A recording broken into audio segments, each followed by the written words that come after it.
नमस्कार सभी साथियों को स्वागत करता हूं सभी के इस यूट्यूब चैनल पर जिसका नाम स्टडी विद पीएन लोधा। साथियों, रीट मेंस एग्जाम 2023 के लिए सूचना व संप्रेषण तकनीकी का जो आपका टॉपिक है, साथ ही शैक्षिक योजनाएं, जन कल्याणकारी नीतियां, शैक्षिक परिदृश्य, इन सभी से जो आपके 25 नंबर का सिलेबस है ना साथियों, वहां से 45 से भी अधिक महत्वपूर्ण प्रश्नों का रिवीजन करवाने वाला हूं। बहुत इंपॉर्टेंट प्रश्न एग्जाम में आने के लायक साथियों, बेहद उपयोगी प्रश्न है। पूरे ही प्रश्नों को हल करके जाना साथियों।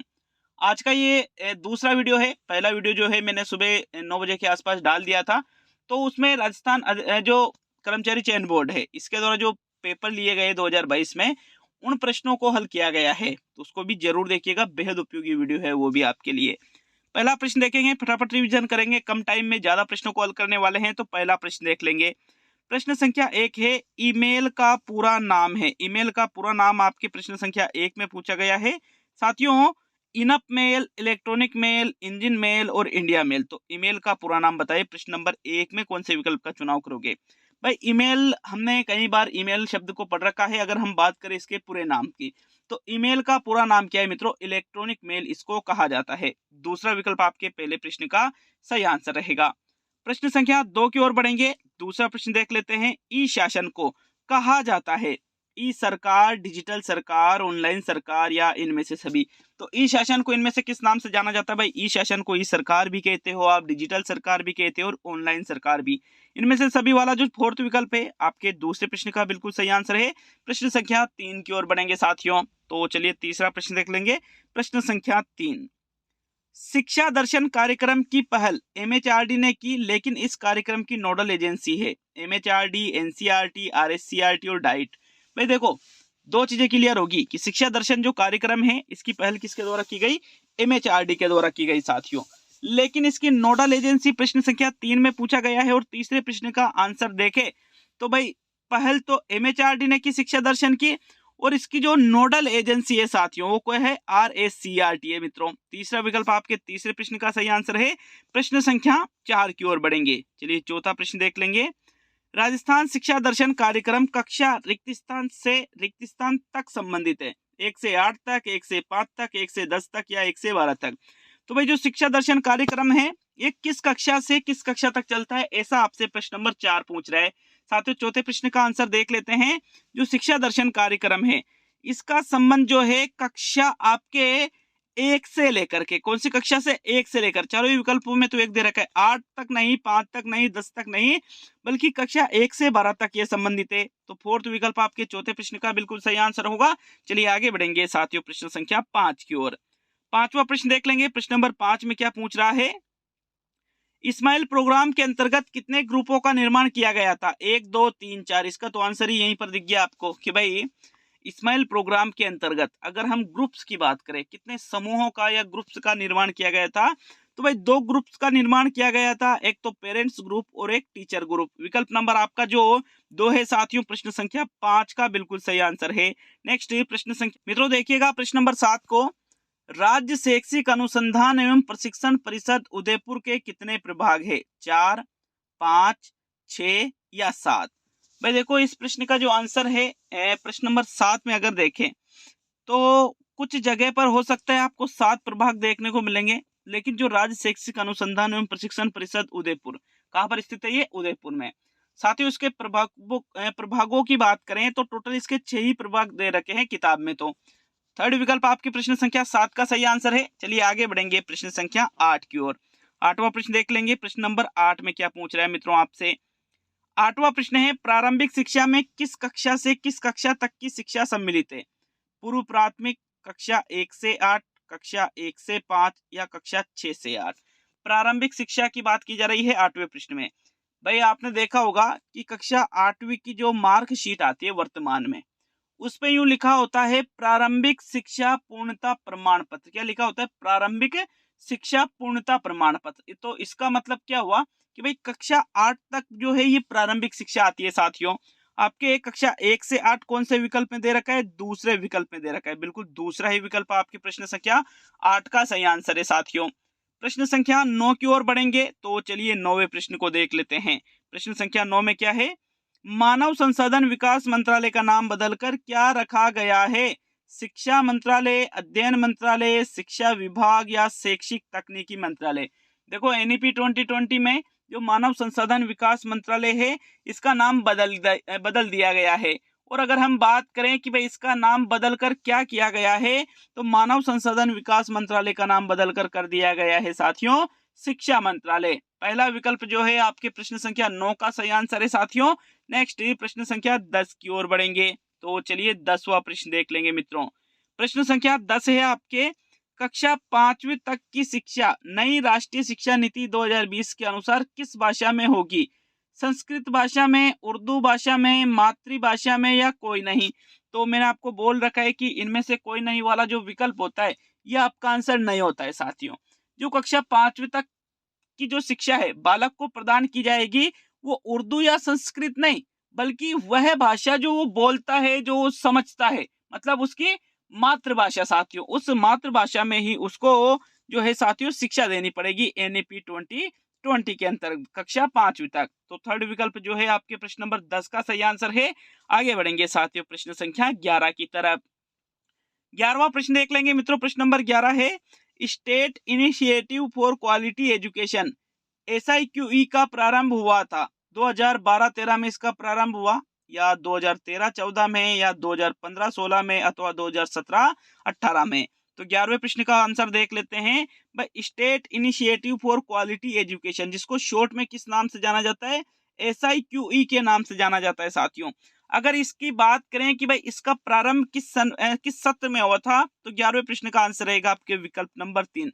सत्र 2015-16 में ही state initiative for quality education का प्रारंभ हुआ था। बिल्कुल याद रखना है, बहुत ही इंपॉर्टेंट क्वेश्चन है। थर्ड विकल्प आपकी 11वें प्रश्न का सही आंसर है। 12वें प्रश्न की ओर बढ़ेंगे। क्या 12 है आपके, रैम का पूरा नाम है read alter memory, read access memory, random access memory और रीड ओनली मेमोरी। तो भाई देखो रैम में हम देखें तो RAM, एम में जो है एम से क्या बन रहा है, चारों विकल्पों में मेमोरी बन रहा है साथियों। मतलब एम का मतलब तो किससे लिया जाएगा? मेमोरी से लिया जाएगा। अब RA शब्द जो है इसका अर्थ किससे लिया जाएगा? Read only. भाई RA से रीड ओनली तो बनेगा नहीं, तो ये भी गलत हो गया।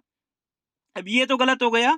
अब अगर हम बात करें read alter, read access, read random access, तो रैम का जो पूरा नाम है साथियों वो क्या है? रैंडम एक्सेज मेमोरी है। बिल्कुल जो तीसरा विकल्प है आपके प्रश्न नंबर 12 का सही आंसर है। प्रश्न संख्या 13 की ओर बढ़ेंगे। तो चलिए 13वां प्रश्न देखेंगे। किस कार्यक्रम के तहत लॉकडाउन में घर बैठे छात्रों के लिए ऑनलाइन शिक्षा की व्यवस्था की गई? भाई जिस कार्यक्रम के तहत, लॉकडाउन की बात है साथियों, कोविड में है ना, कोविड-19 के अंतर्गत जो लॉकडाउन लग रहा था उसमें एक घर बैठे विद्यार्थियों के लिए ऑनलाइन शिक्षा की व्यवस्था दीक्षा, दीक्षा राइज, स्माइल या SIQE? तो भाई SIQE तो पहले ही सही चल रहा था। दीक्षा राइज, दीक्षा या स्माइल? 13वें प्रश्न का आंसर देख लेते हैं मित्रों। प्रश्न संख्या 13 में जो आपके विकल्प नंबर 3 है स्माइल, बिल्कुल स्माइल कार्यक्रम के अंतर्गत ही बच्चों को कोविड-19 के समय लॉकडाउन में घर बैठे शिक्षण, ऑनलाइन शिक्षा की व्यवस्था की गई थी साथियों। किस कार्यक्रम के माध्यम से? स्माइल कार्यक्रम के माध्यम से। तीसरा विकल्प 13वें प्रश्न का आंसर है साथियों। प्रश्न संख्या 14 की ओर बढ़ेंगे। तो चलिए 14वां प्रश्न देखेंगे, लेकिन उससे पहले आपको पता चलना चाहिए कि स्माइल कार्यक्रम जो है ये 3 चरणों में चला था। स्माइल, स्माइल 2.0 और स्माइल 3.0, तीनों की डेट याद होना चाहिए सभी को। प्रश्न बनने का बहुत ज्यादा चांस है। बहुत बड़े स्तर पर यह प्रोग्राम चलाया गया था गवर्नमेंट के द्वारा साथियों। स्माइल की शुरुआत 13 अप्रैल 2020 को ही, स्माइल 2.0 की शुरुआत 2 नवंबर 2020 और स्माइल 3.0 की शुरुआत 21 जून 2021 को। बहुत इंपॉर्टेंट चीजें है ये, ठीक है। चलिए अगले प्रश्न की ओर बढ़ेंगे मित्रों। आपके अगला प्रश्न है प्रश्न संख्या 14। क्या पूछ रहा है देख लेते हैं 14वें प्रश्न को। तो प्रश्न नंबर 14, आकाशवाणी के माध्यम से शिक्षा वाणी की जो शुरुआत है ये कब की गई थी? तो विकल्प देखिएगा। पहला विकल्प है आपके 11 मई 2018, दूसरा है 11 मई 2019, तीसरा है 11 मई 2020 और चौथा है 11 मई 2021। तो आकाशवाणी के माध्यम से शिक्षा वाणी की जो शुरुआत की गई थी साथियों, मतलब एक तरह से शिक्षा वाणी क्या है? आकाशवाणी से प्रसारित होने वाले कार्यक्रम, मतलब रेडियो कार्यक्रम, शैक्षिक कार्यक्रम साथियों। इसकी जो शुरुआत अगर हम देखें तो इसको शुरुआत की गई थी 11 मई 2019, 20, 18 या 21। 14वें प्रश्न का आंसर रहेगा आपके विकल्प नंबर 3, 11 मई 2020 को ही आकाशवाणी के माध्यम से शिक्षा वाणी की शुरुआत की गई थी।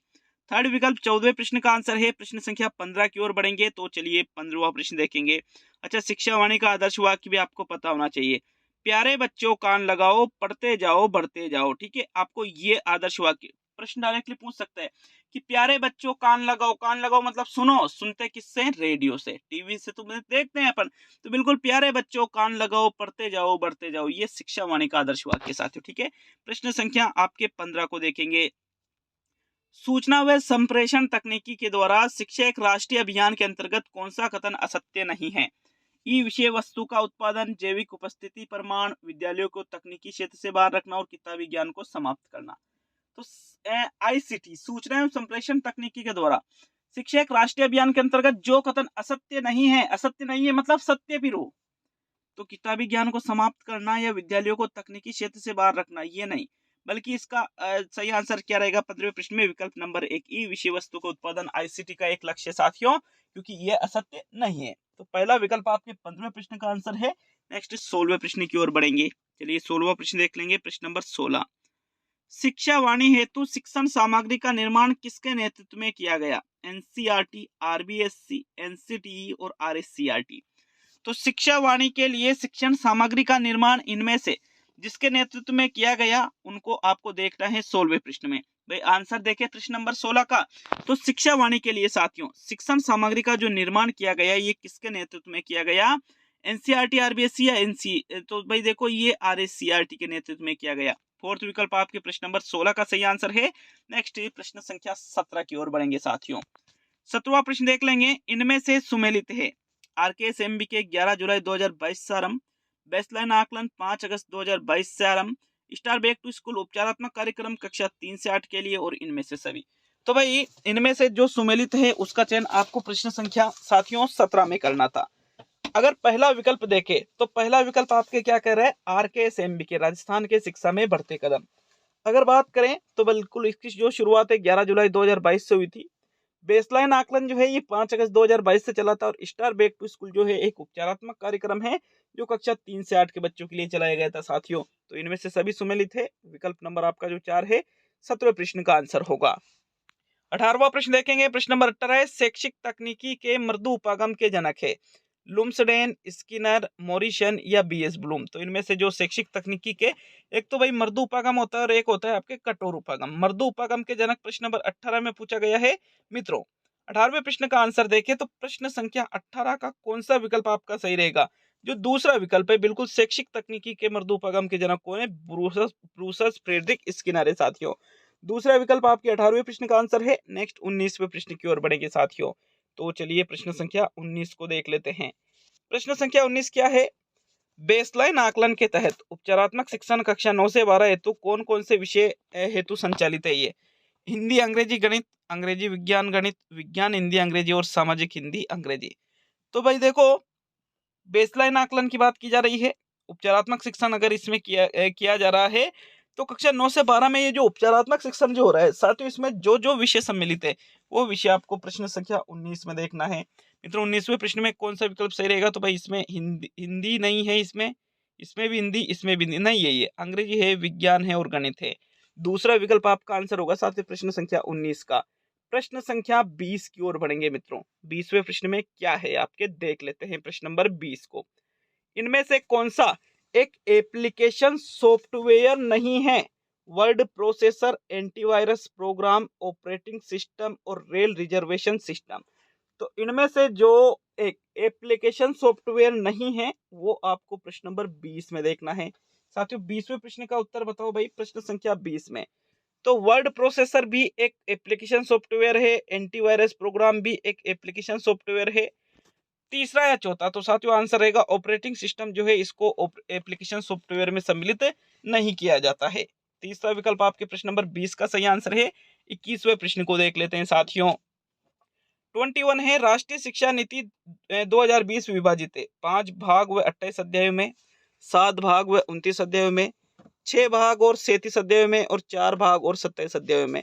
तो जो एनईपी 2020 है राष्ट्रीय शिक्षा नीति 2020 ये कितने भाग और कितने अध्यायों में विभाजित है? तो भाई अगर बात करें 21 की तो टोटल भागों की संख्या 4 है और टोटल अध्यायों की संख्या कितनी है? 27 है। राष्ट्रीय शिक्षा नीति 4 भाग और 27 अध्यायों में विभाजित है साथियों। फोर्थ विकल्प 21 का सही आंसर है। 22 की ओर बढ़ेंगे। 22वां प्रश्न देख लेते हैं। प्रश्न संख्या 22 है आपके। नई शिक्षा नीति 2020 में 10+2 के मॉडल स्थान पर किस प्रणाली को लागू किया गया?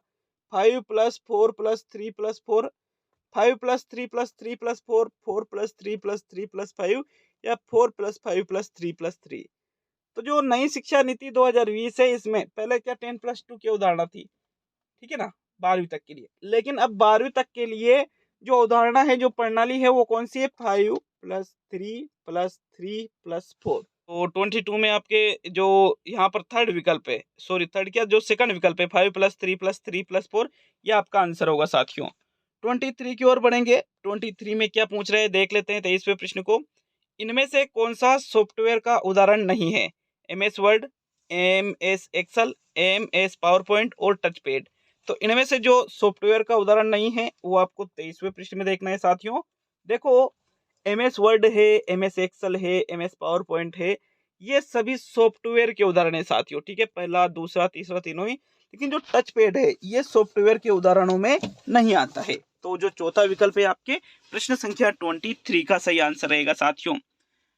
24 की तरफ बढ़ेंगे। 24वें प्रश्न में क्या है देख लेते हैं मित्रों। प्रश्न नंबर 24 को स्वतंत्र भारत की शैक्षिक नीति के तहत सुमेलित है। पहला है स्वतंत्र भारत की प्रथम शिक्षा नीति 1968, दूसरा है स्वतंत्र भारत की दूसरी शिक्षा नीति 1986 और तीसरा है स्वतंत्र भारत की तीसरी शिक्षा नीति 2020 और चौथा है इनमें से सभी।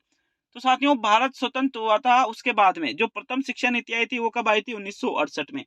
दूसरी राष्ट्रीय शिक्षा नीति कब आई थी? 1986 में। और तीसरी कब आई है? अभी 2020 में। तो ये सभी सुमेलित है। आपके जो चौथा विकल्प है प्रश्न संख्या 24 का सही आंसर है। 25 की ओर बढ़ेंगे साथियों। 25वां प्रश्न देख लेंगे। प्रश्न नंबर 25 में क्या पूछा गया है?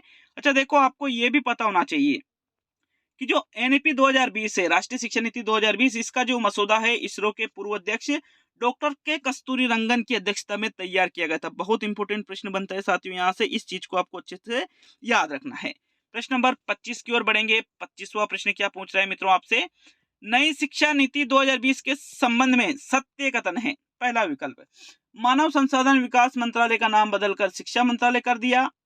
शिक्षा पर केंद्र व राज्य सरकार के सहयोग से निवेश GDP का 6%। नई शिक्षा नीति में रचनात्मक सोच, तार्किक निर्णय व नवाचार की भावना को प्रोत्साहन है। और चौथा है इनमें से सभी सत्य है। तो NEP 2020 के संबंध में सत्य कथन का चुनाव आपको 25वें प्रश्न में करना है साथियों। प्रश्न नंबर 25 का आंसर देखें। पहला विकल्प भी सत्य कथन है, दूसरा भी सत्य कथन है, तीसरा भी सत्य कथन है, मतलब इनमें से सभी सत्य है। जो चौथा विकल्प है आपका 25वें प्रश्न का आंसर है मित्रों। प्रश्न संख्या 26 की ओर बढ़ेंगे। तो चलिए 26 को देख लेते हैं। आपके प्रश्न नंबर 26 में क्या है? RT 2009 में वर्तमान में अध्याय व धाराएं हैं। 7 अध्याय व 38 धाराएं, 7 अध्याय व 39 धाराएं, 5 अध्याय व 38 धाराएं और 5 अध्याय व 39 धाराएं। तो भाई देखो, RT 2009 के बारे में आपको पता है कि भाई इसमें अध्याय की संख्या कितनी है साथियों? 7 है। लेकिन अगर हम बात करें तो भाई तीसरा चौथा तो हट गए यहाँ से, पहला या दूसरा। भाई हमने अधिकतर 7 अध्याय व 38 धाराएं पढ़ी है, लेकिन आप देख लीजिए RT का जो ऑफिशियल पेज है उसको खोल के, टोटल वर्तमान में इसमें 7 अध्याय व 39 धाराएं सम्मिलित है साथियों। दूसरा विकल्प आपके 26 का सही आंसर है। 27 की ओर बढ़ेंगे। तो चलिए 27वां प्रश्न देख लेते हैं। स्वच्छ भारत मिशन कब शुरू किया गया? 2 अक्टूबर 2015, 2 अक्टूबर 14, 2 अक्टूबर 13 और 2 अक्टूबर 12। तो भाई 2 अक्टूबर को तो स्वच्छ भारत मिशन की शुरुआत की ही गई थी, लेकिन कौन से सन में की गई थी साथियों? 27 का आंसर देख लेते हैं। तो 2 अक्टूबर सन 2014 को ही स्वच्छ भारत मिशन की शुरुआत की गई थी। दूसरा विकल्प जो है आपके 27 का बिल्कुल सही आंसर है। नेक्स्ट आगे बढ़ेंगे साथियों प्रश्न संख्या 28 की ओर। 28वां प्रश्न देख लेंगे। प्रश्न नंबर 28 में क्या पूछ रहा है? RT 2009 के लिए के अंतर्गत कक्षा 1 से 5 के लिए एक शैक्षणिक सत्र में न्यूनतम कार्य दिवस होंगे 800, 1000, 200, 220। साथियों 28वें प्रश्न का आंसर देखें तो भाई 28वें प्रश्न में तीसरा विकल्प आपका सही रहेगा। क्यों? क्योंकि शैक्षणिक सत्र में न्यूनतम कार्य दिवस पूछे गए हैं कक्षा 1 से 5 के लिए, ये 200 रहते हैं। और कक्षा 6 से 8 के लिए ये कितने रहते हैं? 220 रहते हैं। कक्षा 1 से 5 के लिए न्यूनतम शैक्षणिक घंटे 800 रहते हैं और कक्षा 6 से 8 के लिए ये न्यूनतम शैक्षणिक घंटे 1000 रहते हैं। तो घंटे पूछे तो 800 और 1000, और दिवस पूछे तो 200 और 220, इस प्रकार याद रखना है साथियों। तो जो तीसरा विकल्प है आपके 28 का सही उत्तर होगा। नेक्स्ट 29 की ओर बढ़ेंगे। 29वां प्रश्न देख लेते हैं साथियों, प्रश्न संख्या 29। इनमें से कौन सा शैक्षिक तकनीकी का प्रथम उपागम कहलाता है? कठोर शिल्प उपागम, कोमल शिल्प उपागम, दोनों और कोई नहीं। तो जो शैक्षिक तकनीकी का प्रथम उपागम है, इनमें से किसको कहेंगे भाई? प्रथम तो कोई एक ही रहेगा, फिर द्वितीय दूसरा रहेगा। बात की जरा, याद होना चाहिए सभी को ये प्रश्न, बहुत ही इंपॉर्टेंट प्रश्न है साथियों। 29वें प्रश्न का आंसर देख लेते हैं। तो जो कठोर शिल्प उपागम है, ये शैक्षिक तकनीकी का प्रथम उपागम कहलाता है, जबकि कोमल शिल्प उपागम जो है ये शैक्षिक तकनीकी का द्वितीय उपागम कहलाता है। प्रथम कठोर, द्वितीय शिल्प, क्या याद रखोगे? प्रथम कठोर, बोलो प्रथम कठोर, और द्वितीय क्या है? शिल्प है साथियों। विकल्प एक आपके बिल्कुल 29वें प्रश्न का आंसर है। प्रश्न नंबर 30 की ओर बढ़ेंगे। चलिए 30वां प्रश्न देख लेंगे। एनईपी 2020 का कौन सा चरण सबसे अधिक वर्ष का है? प्रथम, द्वितीय, तृतीय या चतुर्थ? प्रश्न संख्या 30 का उत्तर बताओ भाई। 30वें प्रश्न में कौन से विकल्प पे जाओगे साथियों? तो देखो, एनईपी 2020 जो है, अगर हम इसके चरणों की बात करें, टोटल कितने चरण है? 4। 5 + 3 + 3 + 4। जो चरण सबसे अधिक वर्ष का है वो देखना है। तो भाई प्रथम चरण 5 का, द्वितीय चरण 3 का, तृतीय चरण 3 का और चतुर्थ चरण 4 का। स्वाभाविक सी बात है, जो पांचवा है, मतलब ठीक है, 5 वर्ष का है, तो कौन सा चरण है? प्रथम चरण है। तो आपके प्रथम ही विकल्प फिर आपके प्रश्न संख्या 30 का भी सही आंसर रहेगा साथियों। 31वें प्रश्न की ओर बढ़ेंगे। 31 में क्या पूछा जा रहा है देख लेते हैं साथियों। कोरोना काल में किए गए शैक्षिक नवाचारों में सम्मिलित नहीं है? इस्माइल, राजस्थान शिक्षा दर्शन, शिक्षा वाणी और नोवेगडे।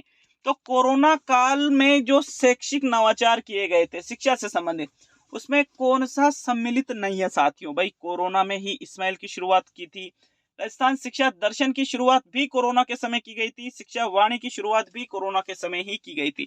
नो बैक डे प्रत्येक शनिवार को आयोजित होता है, ये कोरोना के बाद में साथियों, ठीक है, पर कोरोना के बाद में ये आया था। तो आपके जो प्रश्न नंबर 31 है, कौन सा विकल्प सही रहेगा? फिर इसमें चौथा विकल्प आपका बिल्कुल सही आंसर है। 32वें प्रश्न को देख लेते हैं मित्रों। प्रश्न नंबर 32 में क्या है? दिए गए विकल्पों में से कठोर शिल्प उपागम में सम्मिलित नहीं है? वीसीआर, ओएचपी, कंप्यूटर और स्लाइड। तो जो दिए गए विकल्प है, इनमें से कठोर शिल्प उपागम में इनमें से किसको शामिल नहीं किया जाएगा? साथियों 32वें प्रश्न का उत्तर बताओ, कौन सा विकल्प यहाँ आपको सही लगता है जो कठोर शिल्प उपागम में नहीं रहेगा? तो भाई प्रश्न संख्या 32 का आंसर देखते हैं। जो वीसीआर है, जो ओवरहेड प्रोजेक्टर है, जो कंप्यूटर है, ये सभी कठोर शिल्प उपागम में सम्मिलित है। लेकिन स्लाइड कठोर शिल्प उपागम में सम्मिलित नहीं है, बल्कि स्लाइड तो किस में सम्मिलित है? मृदु शिल्प उपागम में सम्मिलित है, या कोमल शिल्प उपागम। कोमल या मृदु बात एक ही होती है, ठीक है। प्रश्न संख्या 32 का विकल्प नंबर 4 आपका आंसर होगा साथियों। प्रश्न संख्या 33 की ओर बढ़ते हैं। 33वां प्रश्न देख लेंगे। प्रश्न नंबर 33। तो 33वां प्रश्न है आपके आरटी 2009 के अनुसार कक्षा 1 से 5 तक न्यूनतम प्रति शिक्षण सत्र दिवस है 800, 1000, 200 और 220। मैंने अभी आपको पिछले 2-3 प्रश्नों पहले ही मैंने आपको बताया था कि आरटी 2009 के अनुसार कक्षा 1 से 5 के लिए न्यूनतम प्रति शिक्षण सत्र दिवस पूछा गया है साथियों।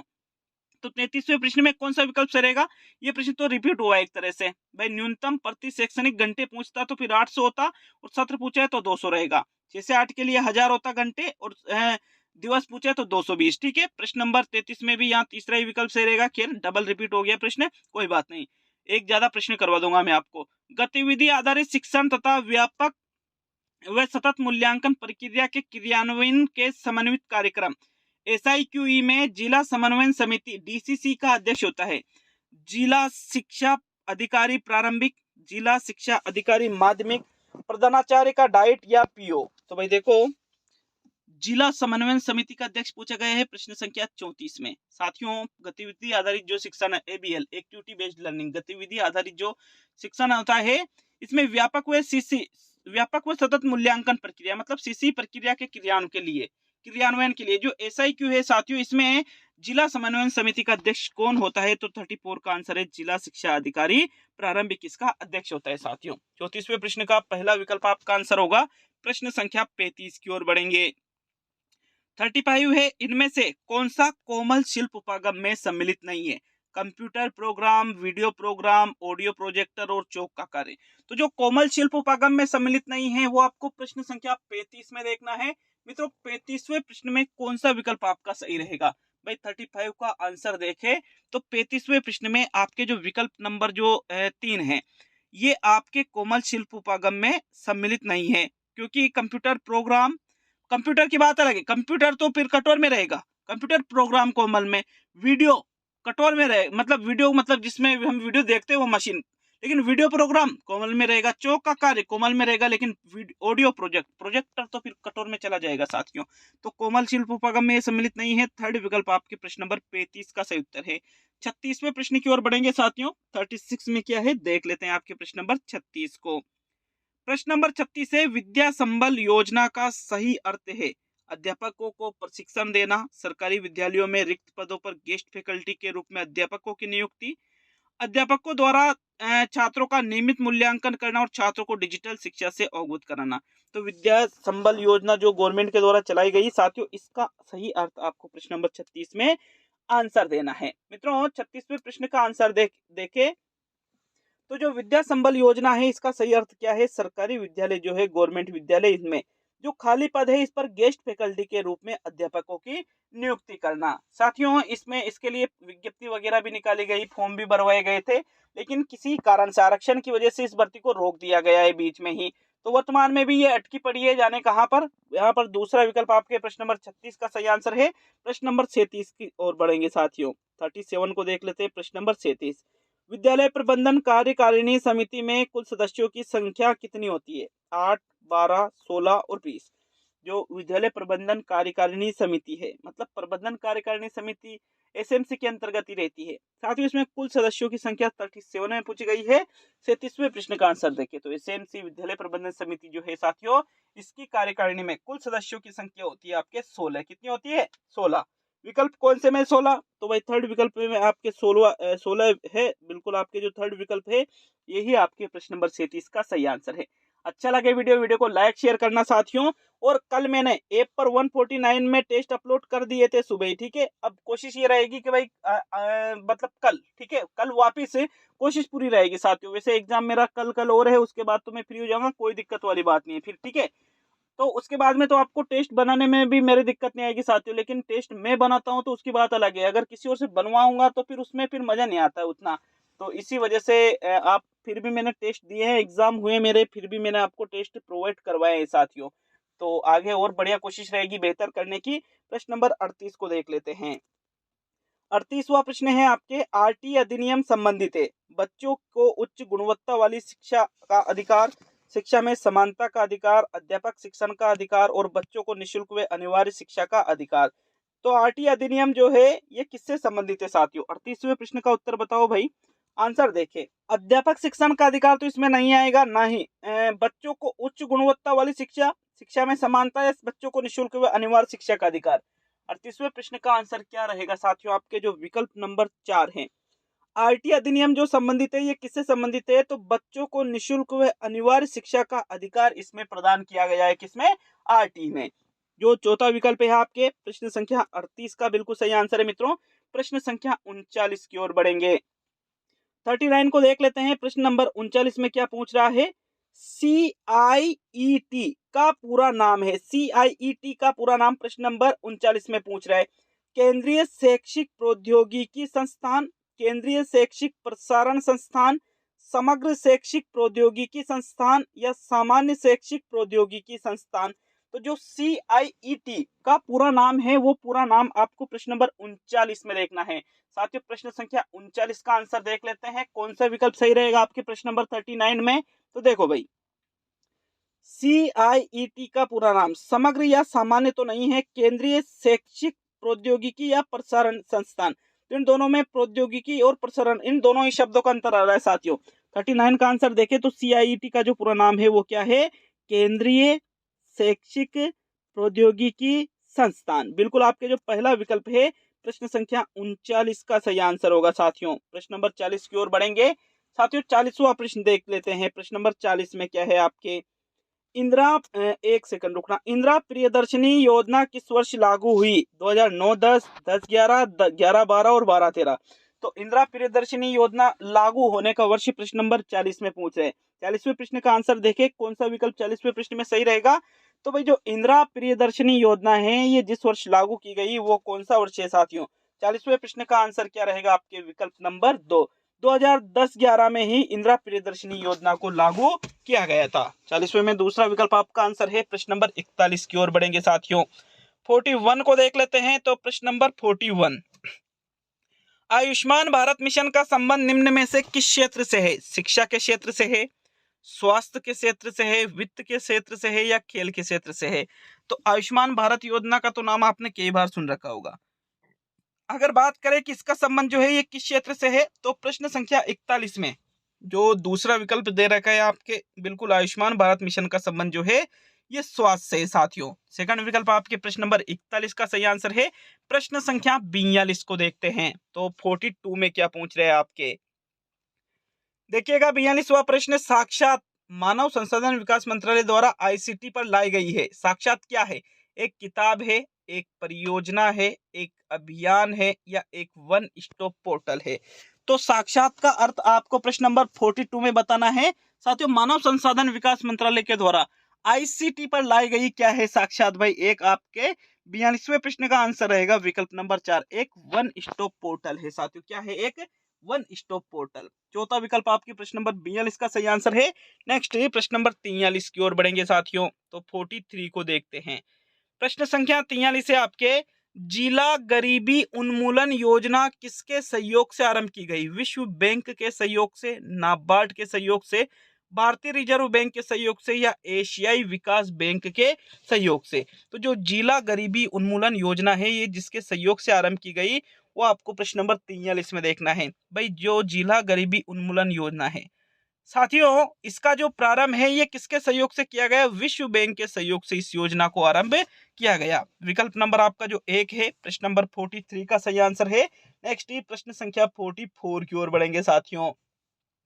44वां प्रश्न देख लेते हैं। प्रश्न नंबर 44 में क्या पूछ रहे हैं आपके, मुख्यमंत्री निशुल्क दवा योजना कब से लागू की गई थी? 2 सितंबर 2011, 2 सितंबर 2010, 2 अक्टूबर 2011 और 2 अक्टूबर 2010। तो मुख्यमंत्री निशुल्क दवा योजना के बारे में बताओ भाई। 44वें प्रश्न में कौन सा विकल्प आपको यहाँ पर सही लगता है? मित्रों प्रश्न नंबर 44 का आंसर देखें तो 44वें प्रश्न में कौन सा विकल्प आपका सही रहेगा? टोटल प्रश्नों की संख्या यहाँ 48 से 45 तो 45 प्लस मैंने कहा था, टोटल प्रश्नों की संख्या 48 से, याद रखना है इसको। 48 प्रश्नों को हल करके जाना साथियों। आंसर रहेगा 44वें प्रश्न का विकल्प नंबर 3, 2 अक्टूबर 2011 को ही मुख्यमंत्री निःशुल्क दवा योजना जो है ये लागू की गई थी साथियों। थर्ड विकल्प 44वें प्रश्न का आंसर है। नेक्स्ट प्रश्न संख्या 45 की ओर बढ़ेंगे। 45 को देख लेते हैं। एनालॉग तथा डिजिटल दोनों कंप्यूटरों के गुणों का समावेश करने वाला कंप्यूटर कौन सा होता है? Super computer, analogue computer, digital computer और हाइब्रिड कंप्यूटर। 45वें प्रश्न में देखो, एनालॉग और डिजिटल ये जो दोनों कंप्यूटर है इसके गुणों का समावेश करने वाला जो कंप्यूटर है उसका नाम आपको प्रश्न नंबर 45 में देखना है साथियों। आंसर देखते हैं प्रश्न नंबर 45 में कौन सा विकल्प सही रहेगा। तो जो एनालॉग है और जो डिजिटल कंप्यूटर है इन दोनों कंप्यूटरों के गुणों का समावेश करने वाला कंप्यूटर कौन सा है? हाइब्रिड कंप्यूटर है। चौथा विकल्प आपके प्रश्न नंबर 45 का बिल्कुल सही आंसर है। नेक्स्ट प्रश्न संख्या 46 की ओर बढ़ेंगे। तो 46 को देखते हैं। कंप्यूटर में उपयोग किए जाने वाले उपकरण कहलाते हैं सॉफ्टवेयर, हार्डवेयर, फ्लॉपी और सीपीयू। तो जिन उपकरणों का उपयोग हम कंप्यूटर में करते हैं उन उपकरणों को किस नाम से जाना जाता है? उनको सॉफ्टवेयर के नाम से नहीं जाना जाता है, क्योंकि उपकरण नहीं होते सॉफ्टवेयर, बल्कि साथियों जो उपकरण होते हैं उनको तो हम किस नाम से जानते हैं? हार्डवेयर के नाम से जानते हैं। दूसरा विकल्प आपके 46वें प्रश्न का आंसर है। आगे बढ़ेंगे साथियों प्रश्न संख्या 47 की तरफ। तो 47 को देख लेते हैं साथियों। सेकंड लास्ट प्रश्न है। अच्छा लगे वीडियो को लाइक शेयर करके जाइएगा और चैनल पर नए हो तो चैनल को भी सब्सक्राइब जरूर करिएगा साथियों। राष्ट्रीय शिक्षा नीति 2020 किसके स्थान पर प्रतिस्थापित होगी? सर्व शिक्षा अभियान के स्थान पर, आरटी 2009 के स्थान पर, एनसीएफ 2005 के स्थान पर और शिक्षा नीति 1986 के स्थान पर। तो जो राष्ट्रीय शिक्षा नीति 2020 है ये जिसके स्थान पर प्रतिस्थापित होगी। इसके पहले कौन सी नीति चल रही थी? एनईपी 1986, ठीक है। तो इसके स्थान पर ये प्रतिस्थापित मतलब लागू होगी साथियों। चौथा विकल्प 46वें प्रश्न का आंसर है। अब आज का अंतिम और 48वां क्वेश्चन देख लेते हैं साथियों। प्रश्न संख्या 48 में क्या पूछ रहे हैं आपसे? एसआईक्यूई के पीछे सरकार का उद्देश्य था सब बच्चों को नहीं सिखाया जा सकता है। दूसरा है सब शिक्षक सीख सकते हैं, सब बच्चे पढ़ा सकते हैं। तीसरा है सब बच्चे सीख सकते हैं, सब शिक्षक पढ़ा सकते हैं। और चौथा है इनमें से सभी। तो भाई एसआईक्यूई के पीछे सरकार का उद्देश्य पूछ रहा है। पहला विकल्प कह रहा है सब बच्चों को नहीं सिखाया जा सकता, गलत है ये तो। सब शिक्षक सीख सकते हैं, सब बच्चे पढ़ा सकते हैं, ये उल्टा हो गया। सही आंसर क्या रहेगा? सब बच्चे सीख सकते हैं और सब शिक्षक पढ़ा सकते हैं। जो विकल्प नंबर 3 है आपके 48वें प्रश्न का सही आंसर है साथियों। तो ये कंप्लीट होता है आपके 48 प्रश्नों का शानदार टेस्ट। मिलते हैं साथियों जल्दी अगले वीडियो में। बहुत बहुत धन्यवाद सभी का वीडियो को पूरा देखने के लिए मित्रों।